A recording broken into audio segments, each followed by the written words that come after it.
नमस्कार दोस्तों, एक बार फिर से स्वागत है आप सबका एग्री हब के यूट्यूब डिजिटल प्लेटफॉर्म पर। साथ जैसा कि साथियों पता होगा, हमारी राजस्थान जीके के अंदर चल रही है राजस्थान परिचय को लेकर प्रश्नोत्तरी, और इसी प्रश्नोत्तरी के माध्यम से हम अपना अपना मूल्यांकन कर पाएंगे और इसी की हम करते हैं आशा साथियों। और आज भी कुछ इसी प्रकार के कुछ महत्वपूर्ण प्रश्न लेकर आए हैं राजस्थान के परिचय को लेकर, जो कि परीक्षा की दृष्टि से बहुत इंपॉर्टेंट रहते हैं। और साथ के साथ इन प्रश्नों के साथ कुछ थोड़ा बहुत और भी एक्सप्लेनेशन करेंगे, ताकि इसके साथ साथ कुछ और भी बहुत सारे प्रश्न अपने कवर कर सके साथियों। चलिए साथियों, आज का जो हमारा पहला प्रश्न रहने वाला है, इसी पर करते हैं अपने चर्चा साथ।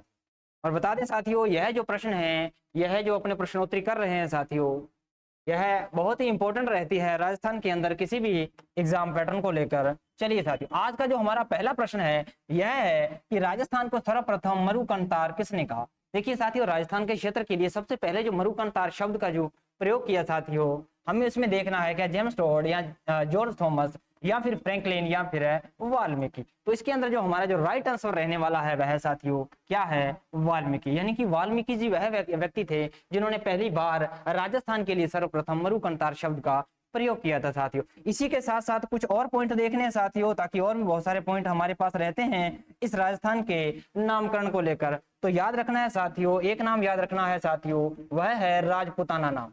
कौन सा साथियों, राजपुताना नाम को लेकर भी बहुत बार प्रश्न पूछा गया है, राजपुताना। अब राजपुताना शब्द का जो प्रयोग किया राजस्थान के क्षेत्र के लिए, वह किसने प्रयोग किया साथियों, किसने प्रयोग किया। तो इसके लिए जो हमारा जो राइट आंसर होगा वह होगा साथियों जॉर्ज थॉमस होगा। कौन सा साथियों, जॉर्ज थॉमस होगा। और कब किया साथियों, यह भी रहेगा 1800 ईस्वी के अंदर किया गया साथियों। इस प्रकार से यह पूरा वाक्य रहता है साथियों। और इसी के साथ साथ अब जो दूसरा पॉइंट रहता है साथियों, वह भी बड़ा इंपॉर्टेंट रहता है। वह रहता है कि राजस्थान के लिए राजस्थान और रजवाड़ा शब्द और एक और शब्द साथियों रायथान शब्द। कौन सा साथियों, रायथान शब्द। इन तीन शब्दों का जो प्रयोग किया गया राजस्थान के क्षेत्र के लिए, वह किन्होंने किया साथियों, वह किया कर्नल जेम्स टोड ने। कर्नल जेम्स टोड ने किया साथियों। और कब किया साथियों, यह किया 1829 ईस्वी में किया गया। बस यहाँ पर इतनी चर्चा करेंगे साथियों। इस प्रश्न से संबंधित हमें दो प्रश्न और भी कवर हुए हैं, जैसा कि मैं आशा करता हूँ। चलिए साथियों, अपने चलते हैं अपने आज के दूसरे प्रश्न में। देखिए साथियों, दूसरा जो प्रश्न है यह कर्क रेखा को लेकर है कि कर्क रेखा राज्य के किस जिले से होकर गुजरती है। पर्टिकुलर किसी एक जिले को पूछ लिया गया, कर्क रेखा को बता दें। चलिए साथियों, इसको देखने के लिए सबसे पहले हमारा जो इस प्रकार से यह हमारा राजस्थान का मैप रहता है साथियों। और बिल्कुल हमें पता है कि जो कर्क रेखा है साथियों, वह हमारे राजस्थान के बिल्कुल दक्षिणी भाग से गुजरती है। इस प्रकार से यह है साथियों कर्क रेखा, जो कि ग्लोब के उत्तर 23 सही 1/2 डिग्री उत्तरी अक्षांश पर रहती है साथियों। और यह राजस्थान के बिल्कुल दक्षिणी भाग से गुजरती है। और इसी दक्षिणी भाग पर है हमारा एक जिला है साथियों। वह यदि जिला पूछ लिया जाए साथियों, यदि जिला पूछ लिया जाए तो हमारा राइट आंसर होगा साथियों बांसवाड़ा। कौन सा साथियों, बांसवाड़ा होगा। लेकिन कई बार जिला युगम पूछ लिया जाता है, यानी कि दो जिलों का बारे में पूछ लिया जाता है, यानी कि जिला युगम पूछ लिया जाता है, तब हमारा जो राइट आंसर रहेगा वह रहेगा साथियों बांसवाड़ा के साथ साथ डूंगरपुर को भी साथ के साथ माना जाता है साथियों।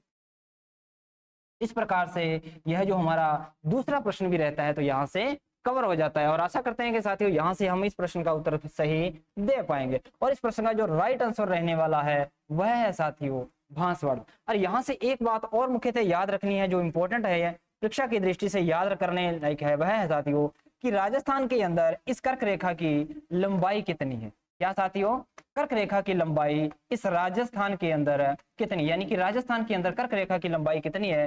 तो जो हमारा राइट आंसर रहने वाला है वह है साथियों 26 किलोमीटर। इस प्रकार से हम देखते हैं कि यदि कर्क रेखा को लेकर राजस्थान से प्रश्न और भी बन सकते हैं, जैसे राजस्थान के किस भाग से कर्क रेखा गुजरती है, तो हमारा राइट आंसर होगा साथियों दक्षिणी भाग, यानी कि राजस्थान के दक्षिणी भाग से गुजरती है। राजस्थान के दक्षिणी भाग से गुजरती है कर्क रेखा साथियों।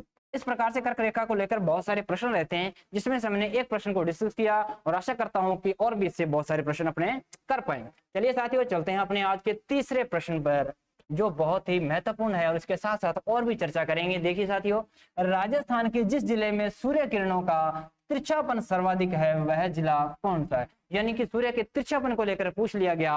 ऑप्शनों के अंदर अकॉर्डिंग से हम इस प्रश्न को करने की कोशिश करते हैं। और सबसे पहले हम चलते हैं थोड़ा सा इसके बैकग्राउंड में कि किस प्रकार से हमारा जो सूर्य का जो तिरछापन रहता है यह पूरी पृथ्वी पर किस प्रकार से रहता है। बता दें साथियों, यदि यह अपने बात करें कि यह एक ग्लोब है और ग्लोब के बिल्कुल मध्य की जो रेखा है वह है साथियों भूमध्य रेखा। कौन सी साथियों? भूमध्य रेखा है। और इसी प्रकार से यदि बात करें इसके बिल्कुल दक्षिणी गोलार्ध के अंदर, तो दक्षिणी गोलार्ध के अंदर एक रेखा रहती है साथियों, वह है हमारी मकर रेखा। और इसी प्रकार से यदि बात करें साथियों अपने इसके इसी ग्लोब के उत्तरी गोलार्ध के अंदर, तो यह हमारी साथियों कर्क रेखा रहती है। कौन सी साथियों? कर्क रेखा रहती है। और जैसा कि हमें पता है साथियों, जो हमारा जो ग्लोब के अनुसार यदि पूछ लिया जाए कि ग्लोब के अनुसार राजस्थान की स्थिति कहाँ है, तो ग्लोब के अनुसार जो हमारी राजस्थान की जो स्थिति रहती है वह रहती है साथियों कौन सी? उत्तरी पूर्वी स्थिति रहती है। उत्तरी पूर्वी स्थिति रहती है किसके अनुसार साथियों? ग्लोब के अनुसार। किसके अनुसार साथियों? ग्लोब के सापेक्ष यदि पूछ लिया जाए तो इस प्रकार से यह स्थिति रहती है। जैसा कि आपने देखा साथियों कि कर्क रेखा राजस्थान के बांसवाड़ा जिले से गुजर रही थी, तो यह से हम देख पा रहे हैं। और यहाँ से जो हमारा प्रश्न है वह है प्रश्न कि सूर्य जो है वो किस प्रकार से और कहां से किस प्रकार से यह गुजरता है, वही देखना साथी। यदि सूर्य बता दें साथियों, सूर्य जो है वो इन कर्क रेखा और मकर रेखा के बीच में ही साल भर में चमकता है। तो हमने बताना है कि कब सबसे ज्यादा सूर्य जो चमकेगा और उसके अकॉर्डिंग अपने राजस्थान के अंदर तिरछापन रहेगा। यदि सूर्य चमकता है साथियों कर्क रेखा पर, तो कर्क रेखा पर चमकता है तो हमारा राजस्थान के साथ इस प्रकार से तिरछापन रहेगा। और बता दें साथियों, यहाँ से याद रखना है 2 पॉइंट और कि राजस्थान के बिल्कुल जो उत्तरी जिला है वह तो है साथियों हमारा गंगानगर है। और बिल्कुल जो दक्षिणी जिला है जिसकी अभी बात की साथियों वह है हमारा बांसवाड़ा जिला। तो बता दें साथियों कि सबसे ज्यादा जो तिरछापन रहेगा, जो सूर्य से जितना अधिक दूरी पर होगा सबसे ज्यादा तिरछापन यही रहेगा। यानी कि यदि सूर्य चमक रहा है कर्क रेखा पर, तो जो तिरछापन रहेगा सर्वाधिक वो कहाँ रहेगा साथियों? वह सर्वाधिक तिरछापन गंगानगर जिले के अंदर रहेगा। कहाँ पर साथियों? गंगानगर जिले के अंदर रहेगा। यदि सूर्य की स्थिति आ जाए भूमध्य रेखा पर, कहाँ साथियों? यदि सूर्य भूमध्य रेखा पर हो तो भी हमारा यही प्रोसेस रहने वाला है, क्योंकि यहाँ से भी तिरछापन देखें तो भी गंगानगर के अंदर सर्वाधिकार है। और यदि यहीं से ही पूछ लिया जाए एक अलग प्रश्न है कि जब मकर रेखा पर हो तब इसकी सूर्य की तिरछापन कहाँ पर होगा, तो याद रखना है साथियों फिर भी कहाँ रहेगा? गंगानगरी रहेगा। क्योंकि सूर्य की स्थिति जैसे जैसे दूर हटती जाएगी इस राजस्थान के उत्तरी भाग में तिरछापन उतना ही बढ़ता जाएगा। और बिल्कुल उत्तरी जिला कौन सा है साथियों? हमारे पास गंगानगर है। इसलिए सर्वाधिक जो तिरछापन रहेगा वो कहाँ रहेगा साथियों? यहाँ पर गंगानगर में रहेगा। और यदि इसी प्रकार से लंबवत पूछ लिया जाए साथियों, तो लंबवत हमें पता है साथियों जहां से कर्क रेखा गुजरेगी दक्षिणी भाग से गुजर रही है, तो जो लंबवत किरणें पड़ेंगी वह कहाँ पड़ेंगी साथियों? बांसवाड़ा में पड़ेंगी। यानी कि सूर्य की यदि लंबवत किरणों की बात करें, लंबवत किरणों की बात करें तो कहां पर साथियों? बांसवाड़ा जिले के अंदर बात करते हैं। यह आगे भी देखेंगे। चलिए साथियों, आशा करता हूं कि अब अपने इस प्रश्न का उत्तर दे पाएंगे। चलिए, यहां से सूर्य की किरणों का सर्वाधिक तिरछापन पूछा है, तो यहां से हम राइट आंसर दे पाएंगे साथियों कौन सा? गंगानगर। और सर्वाधिक जो लंबवत किरणों की बात की वह है हमारा बांसवाड़ा। लेकिन इस प्रश्न का जो सही आंसर रहने वाला है वह है गंगानगर जिला, क्योंकि यह राजस्थान का कौन सा जिला है साथियों? उत्तरी जिला है। इसीलिए सर्वाधिक जो तिरछापन रहता है यही रहता है। चलिए साथियों, आज की हम चलते हैं अगले प्रश्न पर, चर्चा करते हैं उस पर भी। चलिए, यहाँ पर बात बताई गई है कि 21 जून को सूर्य जो है राजस्थान के किस जिले में लंबवत चमकता है। बिल्कुल हाँ साथियों, इसकी अभी फिलहाल चर्चा की है कि कहाँ पर, तो इसका हमारे पास कोई संशय नहीं होगा। यह हमारा जो राइट आंसर रहने वाला है वह कौन सा साथियों? बांसवाड़ा रहने वाला है। क्योंकि बांसवाड़ा जो है बिल्कुल हमारा कौन सा है साथियों? दक्षिणी जिला है। कौन सा? दक्षिणी जिला है। और दक्षिणी जिले में हमने देखा अभी फिलहाल कि 21 जून को सूर्य जो होता है साथियों वह कौन सी रेखा पर चमकता है? ग्लोब के कर्क रेखा पर चमकता है। कौन सी साथियों? कर्क रेखा पर चमकता है 21 जून को। और 21 जून को बांसवाड़ा जो होता है वो बिल्कुल इसके जस्ट लंबवत अनुप्रस्थ होता है, जिसके कारण यहाँ पर जो लंबवत किरणें पड़ती हैं किससे? बांसवाड़ा में। चलिए साथियों, और आशा करता हूँ साथियों समझ में आ रहा होगा। इसी के आधार पर अपने करते हैं आगे वाले और भी सवाल देखिए साथियों, किसमें कि किस जिले में सूर्य की किरणें सबसे पहले निकलती हैं। यानी कि इस प्रश्न को ध्यान से पढ़ना है कि सूर्य की किरणें सबसे पहले कहाँ निकलती हैं। अब कहाँ निकलने का अर्थ क्या हुआ साथियों, कहाँ निकलने का अर्थ हुआ कि सबसे पहले सूर्य उदय कहाँ होता है साथियों, इस बात का पूछ रहा है यह प्रश्न में। तो सबसे जो सूर्य उदय सबसे पहले होता है, बता दें साथियों कि जो पृथ्वी का घूर्णन है, क्या साथियों, पृथ्वी का घूर्णन, पृथ्वी का घूर्णन है वह अपने अक्ष पर घूर्णन, पृथ्वी का जो घूर्णन है वह अपने अक्ष पर जो होता है, वह अपने अक्ष पर कुछ इस प्रकार से घूमती है साथियों। वह घूमती है पश्चिम से पूर्व की ओर। घूर्णन जो होता है वह साथियों किस प्रकार का है इसका, वह है पश्चिम से पूर्व की ओर, पश्चिम से पूर्व की ओर, पश्चिम से पूर्व की तरफ इसका क्या रहता है साथियों, घूर्णन रहता है। इसलिए जो सबसे पहले जो सूर्य उदय होता है वह होता है हमारे राजस्थान के अंदर, पूर्वी भाग के अंदर। और राजस्थान के यदि पूर्वी भाग को देखें तो साथियों यदि इसका हम एक्सप्लेनेशन के साथ देखें तो इस प्रकार से देखते हैं कि राजस्थान को जो सबसे जो पूर्वी जिला है, राजस्थान का जो सबसे पूर्वी जिला है वह है साथियों धौलपुर। तो हम यहाँ से हम पता लगा सकते हैं कि सबसे पहले सूर्योदय कहाँ होगा साथियों, तो सबसे पहले सूर्योदय है धौलपुर के अंदर होगा। और यदि इसी प्रकार से पूछा जाए कि राजस्थान के अंदर सबसे बाद में सूर्योदय कहाँ होगा, तो बिल्कुल पश्चिमी जिले के अंदर होगा। और पश्चिमी जो जिला है साथियों हमारा वह कौन सा है, जैसलमेर है। कौन सा साथियों, जैसलमेर है, यानी कि जैसलमेर है साथियों, इस प्रकार से याद रखना है। और साथ ही साथ यहाँ से कुछ और भी याद रखना है साथियों पॉइंट, वह कौन से पॉइंट इंपॉर्टेंट है, वह है कि जैसलमेर और धौलपुर के अंदर कितने समय का अंतराल रहता है। तो याद रखना है साथियों लगभग 36 मिनट का अंतर रहता है। कितने मिनट का साथियों, 36 मिनट का अंतर रहता है। और यदि 36 मिनट एक्यूरेट टाइम पूछ लिया जाए तो 35 मिनट और 8 सेकंड रहता है साथ। चलिए साथियों, आशा करता हूं इस प्रश्न का उत्तर अपने अब दे पाएंगे। देखिए साथियों, इस प्रश्न का जो राइट आंसर रहेगा सबसे पहले जो सूर्योदय होता है वह है साथियों धौलपुर। कौन सा साथियों, धौलपुर होता है, क्योंकि धौलपुर जो है यह हमारा कौन सा जिला है साथियों, राजस्थान का पूर्वी जिला है, जैसा कि अपने अभी जाना अपना। चलिए साथियों, करते हैं अपना अगला प्रश्न। और अगले प्रश्न के अंदर देखते हैं अपने देशांतरीय विस्तारों को। और देशांतरीय विस्तारों को अच्छे से समझना है साथियों, यहाँ से प्रश्न 100% आता है और गलत होने की गुंजाइश रहती है। एग्जामिनर हर बार कुछ ना कुछ इस देशांतरीय विस्तार को लेकर और अक्षांशीय विस्तार को लेकर कुछ नए नए प्रश्न बनाता है, जैसे कि पूर्व से पश्चिम तथा उत्तर से दक्षिण देशांतरीय तथा अक्षांशीय विस्तार के बारे में पूछा गया। तो थोड़ा सा बैकग्राउंड में चलते हैं साथियों, यहाँ से अपने पता करते हैं कि किस प्रकार से। देखिए जी, इस प्रकार से यह रहता है हमारा राजस्थान का मैप। और राजस्थान का मैप इस प्रकार से रहता है, तो हमें यहाँ से पता लगानी है एक तो देशांतरीय विस्तार और एक हमने पता लगानी है साथियों अक्षांशीय विस्तार। बता दें साथियों ग्लोब के ऊपर जब इस प्रकार से रेखा खींची जाती है, यानी कि पश्चिम से पूर्व की तरफ खींची जाती हैं, तो यह तो कहलाती हैं साथियों अक्षांश कहलाती। क्या कहलाती है, अक्षांश कहलाते हैं।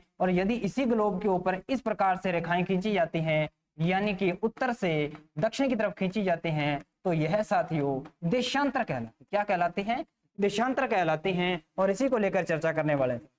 तो ध्यान रखना है जो राजस्थान का जो अक्षांशीय विस्तार है, जो अक्षांशीय विस्तार है यह है 23 डिग्री 03 मिनट उत्तरी अक्षांश। और इसी प्रकार से यह रहता है साथियों 30 डिग्री 12 मिनट उत्तरी अक्षांश रहता है साथियों। और इसी प्रकार से यदि देशांतरीय विस्तार की बात करते हैं साथियों, तो देशांतरीय जो विस्तार है हमारा कुछ इस प्रकार से रहता है। यह रहता है साथियों 69 डिग्री 30 मिनट पूर्वी देशांतर रहता है साथियों। और यहाँ पर रहता है जो पूर्व की तरफ वह रहता है 78 डिग्री 17 मिनट पूर्वी देशांतर। और यहाँ से पूछा गया है हमें, अब विस्तार पूछा गया है कि इन दो देशांतरों के मध्य कितना विस्तार है और इन अक्षांशों के मध्य कितना विस्तार है। तो बता दें साथियों, यहाँ से जो हमारा जो सही विस्तार रहने वाला है वह विस्तार किस प्रकार से, यदि पूछ लिया जाए कि इन दोनों के बीच में जो अक्षांशीय विस्तार कितना है, कितना साथियों, क्या पूछ लिया गया है, अक्षांशीय विस्तार पूछा गया है। कौन सा साथियों, यदि अक्षांशीय विस्तार पूछा गया है तो हमें 30-12 में से कौन सा 23-3 को घटाना है। और जब घटाते हैं तो हमारे पास जो एक्यूरेट निकल के आती है वह आती है साथियों 7 डिग्री 9 मिनट इस प्रकार से विस्तार जो आता है। और यदि इसी प्रकार से साथियों हमारे पास यदि पूछ लिया जाए कि किस प्रकार से रहता है देशांतरीय विस्तार, यानी क्या पूछ लिया जाए साथियों, देशांतरीय विस्तार। अब देशांतरीय जो विस्तार रहता है साथियों यह थोड़ा पहले की तुलना में ज्यादा रहता है, और देशांतरीय विस्तार रहता है वह रहता है 8 डिग्री 47 मिनट। तो इस प्रकार से अब हम जान चुके हैं कि देशांतरीय विस्तार तो 8 डिग्री 47 मिनट है, और जो अक्षांशीय विस्तार है वो 7 डिग्री 9 मिनट रहता है। चलिए साथियों, आशा करता हूँ यहाँ से अपने प्रश्न कर पाएंगे, और चलिए साथियों अपने प्रश्न पर चलते हैं। चलिए, अब बात पूछा है एक तो देशांतरीय विस्तार और एक अक्षांशीय विस्तार। जैसा कि अपन ने जाना कि जो देशांतरीय विस्तार था वह हमारा कितना था जी, 8 डिग्री 47 मिनट था, और जो हमारा अक्षांशीय विस्तार था वह 7 डिग्री 9 मिनट था। तो इसको लेकर जो हमारा राइट आंसर रहेगा वह कौन सा रहेगा साथियों, ऑप्शन नंबर 2 बिल्कुल है राइट आंसर रहेगा। चलिए साथियों चलते हैं अपने आज के अगले प्रश्न पर और देखते हैं उस प्रश्न को कि किस प्रकार से। यहाँ से प्रश्न राजस्थान के सामान्य प्रतीक को लेकर है कि ग्रेट इंडियन बस्टर्ड किसे कहते हैं साथियों, ग्रेट इंडियन बस्टर्ड किसे कहते हैं। तो इसका जो हमारा जो बिल्कुल राइट आंसर रहने वाला है साथियों, वह आप लोगों ने सोच लिया होगा कि कौन सा राइट आंसर रहने वाला है। वह जो हमारा बिल्कुल राइट आंसर है वह है साथियों गोडावन। कौन सा साथियों, गोडावन। बता दे साथियों, जो गोडावन है यह हमारा क्या है, राज्य का राज्य पक्षी है, राज्य का राज्य पक्षी है। और इसी राज्य पक्षी का यदि अपने वैज्ञानिक नाम की बात करें क्या साथियों, यह इससे लेकर बहुत सारे प्रश्न बनते हैं साथियों। वैज्ञानिक नाम की यदि बात करते हैं अपने इस गोडावन की लेकर, तो वह होता है साथियों हमारा आर्डियोटिस, आर्डियोटिस नाइग्रीसेप्स, आर्डियोटिस नाइग्रीसेप्स रहता है साथियों इस प्रकार से। और यहाँ से कुछ और भी पूछा जा सकता है गोडाउन को लेकर कि इसके अन्य नाम क्या क्या है, यानी कि अन्य नामों से किस प्रकार से इसको जाना जाता है। तो अन्य नाम कौन कौन से साथियों, इसी गोडाउन को कहते हैं सोहन चिड़िया। कौन सा साथियों, सोहन चिड़िया के नाम से जाना जाता है, और हुकना के नाम से जाना जाता है। किसे साथियों, सोहन चिड़िया, हुकना के नाम से जाना जाता है। और भी कुछ बहुत सारे महत्वपूर्ण इसके नाम रहते हैं, लेकिन प्रमुख रूप से याद रखना है इसका वैज्ञानिक नाम आर्डियोटिस नाइग्रीसेप्स, और यह राज्य का राज्य पक्षी है साथियों। और बता दें साथियों, यदि बात करते हैं यहीं से हम चिंकारा की, तो चिंकारा जो है यह राज्य पशु रहता है। क्या रहता है साथियों, राज्य पशु रहता है। इसकी भी थोड़ी सी चर्चा कर लेते हैं हम राजस्थान के प्रतीकों को लेकर। किसने साथियों, राजस्थान के प्रतीक। राजस्थान के प्रतीक को लेकर हम 3 से 4 प्रश्नों की चर्चा कर लेते हैं, ज्यादा नहीं करेंगे। सबसे पहले तो हमने देखा साथियों राज्य पक्षी, और राज्य पक्षी की बात अपने अभी कर चुके। कौन सा साथियों, गोडाउन है। कौन सा साथियों, गोडाउन है। इस प्रकार से इसकी चर्चा कर चुके। नंबर 2 पर यदि पूछ लिया जाए राज्य पशु, और राज्य पशु यदि जंगली श्रेणी के अंदर पूछा जाए, यदि जंगली श्रेणी के अंदर पूछा जाए तो साथियों चिंकारा रहता है। कौन सा, चिंकारा रहता है। और इसी चिंकारा का जो वैज्ञानिक नाम रहता है साथियों वह रहता है गजेला बनेटी रहता है। कौन सा साथियों, गजेला बनेटी रहता है। और यदि इसी प्रकार से पशुधन की श्रेणी से पूछ लिया जाए राज्य पशु, राजस्थान की बात कर रहे हैं साथियों, राजस्थान के अंदर यदि पशुधन की श्रेणी से पूछ लिया जाए कि कौन सा है, तो वह साथियों रहता है हमारा रेगिस्तान का जहाज ऊंट रहता है साथियों। अब इसी प्रकार से साथियों यदि पूछ लिया जाए हमारे पास राज्य पुष्प पूछ लिया जाता है, तो राज्य पुष्प को भी ध्यान से रखना साथियों, याद रखना है राज्य पुष्प को भी कि किस प्रकार से जो है वो राज्य पुष्प रहता है। चलिए, राष्ट्रीय जो राज्य पुष्प रहता है साथियों वह है हमारा राज्य का रोहिड़ा पुष्प। कौन सा साथियों, रोहिड़ा पुष्प रहता है। और रोहिड़ा पुष्प का जो वैज्ञानिक नाम रहता है वह है साथियों टिकोमेला अंडुलेटा। कौन सा साथियों, टिकोमेला अंडुलेटा।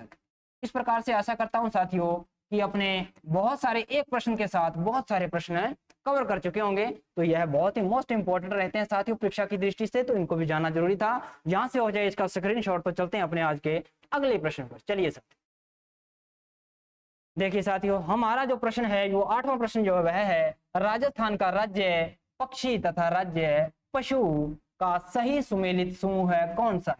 यहाँ साथियों यहाँ से अपने प्रश्न उत्तर दे पाएंगे।